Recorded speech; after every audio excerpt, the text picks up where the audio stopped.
सुखे कोने कोने में यूट्यूब के माध्यम से हमसे गुरु मंत्र लेकर वैदिक परंपरा में आगे बढ़ने वाले मेरे प्रिय शिष्यों, सज्जन और सन्नरियों, आज की कथा में बात करेंगे ये मजा में सजा। संसार में जो मजा है परिणाम स्वरूप सजा है। ये जीव अनेक जन्म और इस जन्म में प्रत्येक मजा भोगता है पर उसे शांति नहीं मिलती। ये जीव अनेक बार अनेक योनि में पुरुष हुआ है, स्त्री हुआ है, हजारों जन्म से ये इंद्रियों का सुख भोग रहा है पर अभी तक तृप्ति नहीं हुआ है, तृप्त नहीं हुआ है। तृप्ति तो त्याग से मिलती है। संसार के विषयों में आनंद ढूंढने वाले को अंत में दुख मिलता है। संसार के विषयों से विमुख होने वाले को ही सच्चा सुख मिलता है। शांति उसी को हमेशा रहती है जो अंतर से भगवान के साथ जुड़ा होता है। सुख के साथ दुख तुरंत आता है। एक सुंदर सुशील नौजवान अपना घर बार छोड़ के और पूर्व जन्म के फल स्वरूप बैरागी हो गया। अपना सब कुछ छोड़ कर के आया वृंदावन। एक विशाल वृक्ष के नीचे बैठकर श्री कृष्ण की आराधना करने लगा। थोड़े दिन हुए तो वहाँ पर घूमते हुए एक राजा और एक रानी आए।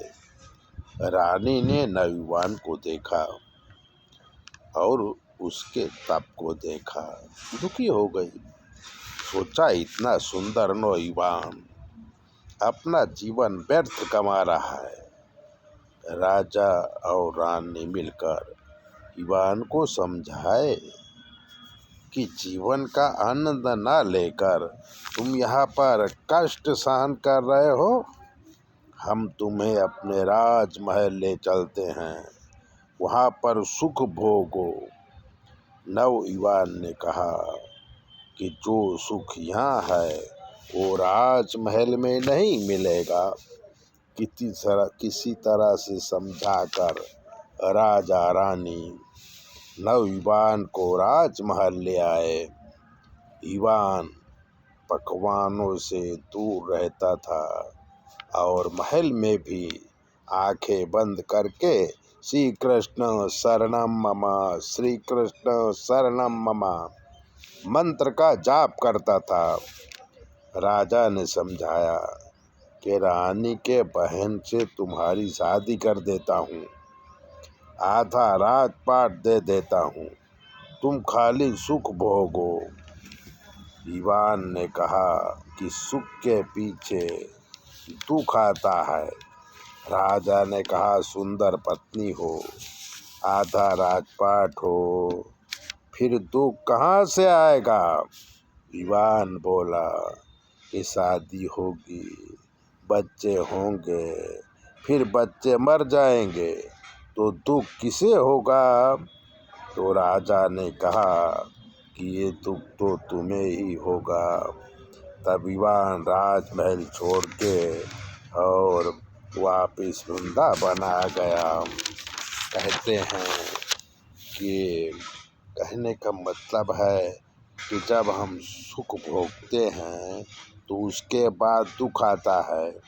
इसलिए संत जन सुख का त्याग कर हरि भजन का सुख लेते हैं। हरि भजन के सुख में दुख नहीं आता बल्कि जीवन तर जाता है और परमात्मा खुश हो जाता है। तो ऐसी ही बातों को सुनने के लिए चैनल को सब्सक्राइबर करिए, लाइक करिए और अगर आपके जीवन में कोई कष्ट है तो 9825200108 पर फ़ोन करिए। हम आपकी ज्योतिष देखेंगे और जो भी ग्रह खराब होंगे उसका निवारण भी कर देंगे। चैनल सब्सक्राइबर जरूर करें।